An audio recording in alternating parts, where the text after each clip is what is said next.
The night my partner crashed his car was the night everything in our marriage imploded.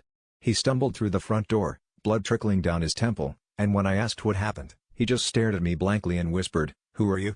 The doctors called it traumatic amnesia, but I saw the flicker of calculation in his eyes when I pressed him about where he'd been. Suddenly, the last 6 months of late-night work calls and cold shoulders started to make a sick kind of sense. I tried to hold the family together, telling our kids that Daddy just needed time. But every day, it felt like I was talking to a stranger who remembered to put the trash out, but not our wedding anniversary. My gut twisted tighter every time he looked right through me. I kept hoping for a slip-up, for something to break through the act I was beginning to suspect, but nothing came. Not until last Sunday morning, in the kitchen, with the kids arguing over cereal. He reached for the milk, smiled at our youngest, and said, "Can you hand that to Daddy, Olivia?" Our daughter's name isn't Olivia. The silence that followed was volcanic. He froze, the color draining from his face, and for the first time since the accident, I saw pure panic.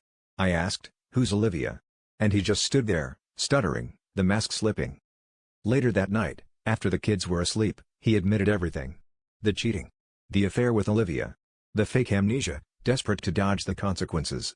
And as he broke down, sobbing on the kitchen floor, I realized the real betrayal wasn't the cheating, it was the cowardice, the lengths he'd go to just to avoid facing what he'd done. I left, not because he'd loved someone else, but because I couldn't respect someone who chose to erase me rather than confront his own guilt.